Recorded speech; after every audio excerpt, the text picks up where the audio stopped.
fait, Africa Coworkers, à la base, c'est un espace coworking. Donc, un espace coworking qui propose des espaces de travail pour les jeunes entrepreneurs qui ont envie de démarrer leur projet, mais qui n'ont pas forcément un budget assez énorme pour aller prendre peut-être un bureau à eux-mêmes.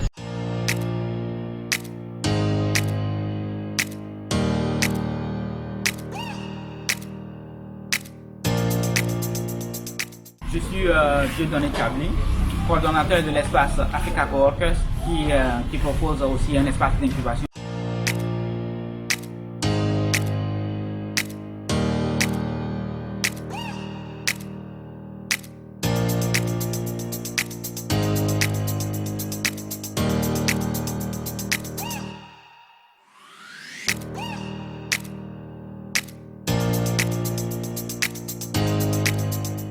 En fait, Africa Coworkers, à la base, c'est un espace coworking. Donc, un espace coworking qui propose des espaces de travail pour les jeunes entrepreneurs qui ont envie de démarrer leur projet, mais qui n'ont pas forcément un budget assez énorme pour aller prendre peut-être un bureau à eux-mêmes. Donc, déjà, c'est notre principale mission à la base, mais on s'est rendu très compte rapidement qu'il fallait aussi accompagner ces jeunes entrepreneurs. L'espace de travail, la connexion et tout ça ne suffisait pas.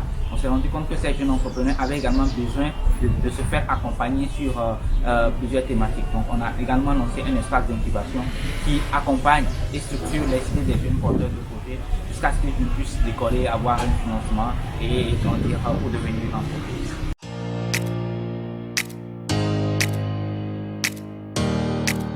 On est le premier espace coworking, donc on a lancé l'activité depuis 2008 et à l'époque, parler d'espace coworking, parler d'incubation, c'était un peu comme parler un langage des extraterrestres, donc personne n'y croyait. Donc on a dû apprendre à forger tout de nous-mêmes.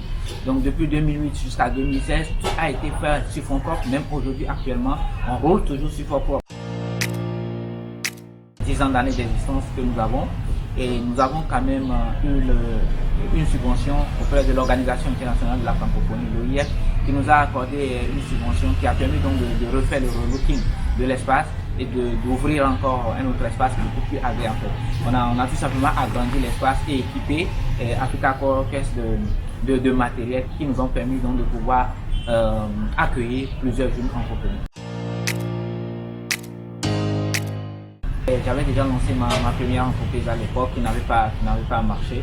Donc quand je fais l'analyse un peu du bilan, je me suis dit ok, j'ai beaucoup dépensé en termes de compétences parce que je devais acheter un logo, je devais me faire un logo, je devais me faire un site web et tout ça.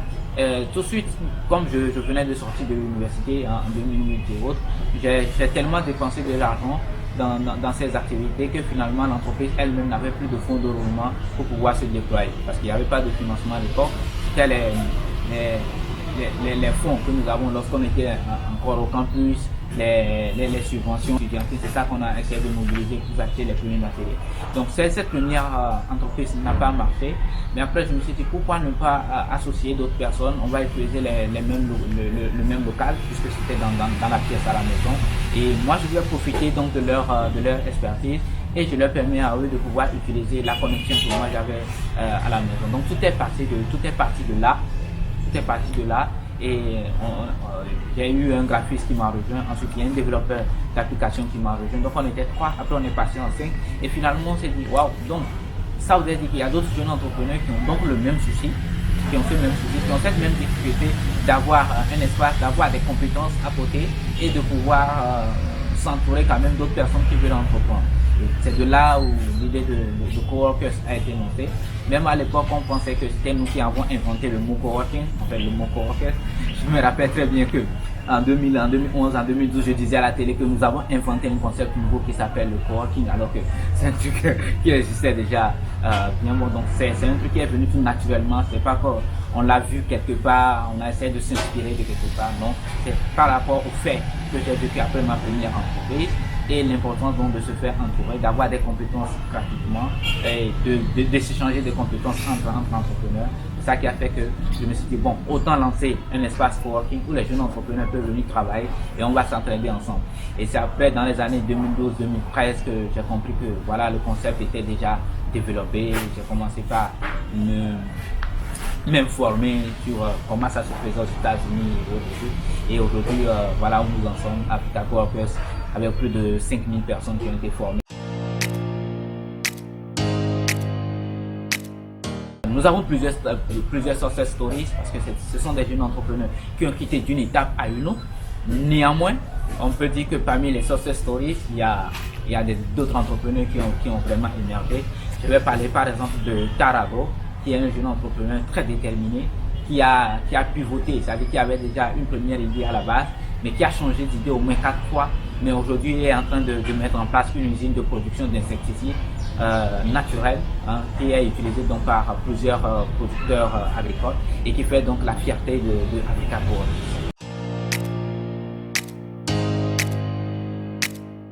L'environnement startup en fait n'a pas encore de formation adaptée qui est donnée par exemple dans les universités. Les universités sont encore formées sur le plan employé de bureau comme à l'ancienne époque, alors que l'environnement startup nécessite d'autres compétences particulières, ce qu'on ne trouve pas forcément sur le marché actuellement. Donc c'est difficile pour le jeune entrepreneur d'avoir des collaborateurs prêts à l'aider dans son développement. Donc au final, ce qui permet à l'entrepreneur de pouvoir réussir, c'est sa capacité à s'adapter, sa détermination, c'est sa volonté de réussir, sa rage de faire quelque chose et surtout sa capacité à se relever après plusieurs échecs. C'est ça qui fait le jeune entrepreneur se relever.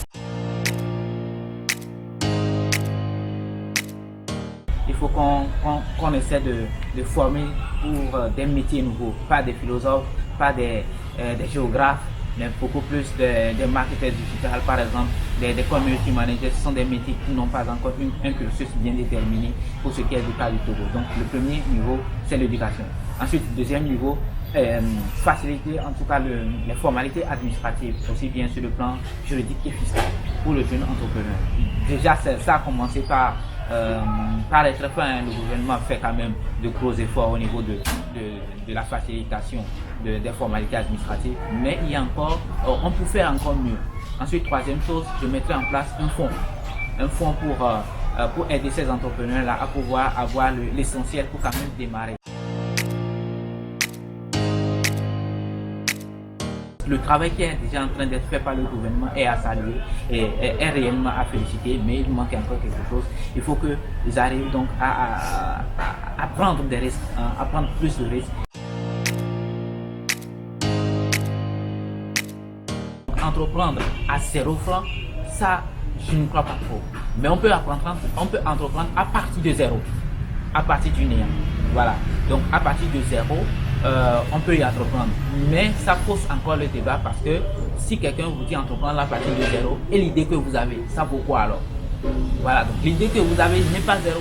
Donc au final, on se rend compte que c'est juste, moi je le prends comme une thématique pour accompagner, pour motiver des gens à entreprendre, pas forcément attendre un financement, mais l'idée que vous avez vaut de l'argent, c'est pas zéro franc. Maintenant, vous pouvez aller vendre même cette idée auprès d'un investisseur et prendre de l'argent. Et avant d'aller vendre cette idée-là, vous allez investir en vous-même en termes d'habillement et autres. Donc c'est juste une expression. Aujourd'hui, notre plus grand challenge, c'est d'arriver à avoir des points, non seulement dans la capitale, mais aussi à l'intérieur. Parce que ça nous fait quelquefois mal qu'un jeune entrepreneur parcourt 15 km avant d'accéder à nos services. D'autres viennent de Bagida, d'autres viennent de Sabah, d'autres viennent disons de 15 à 20 km, c'est carrément trop.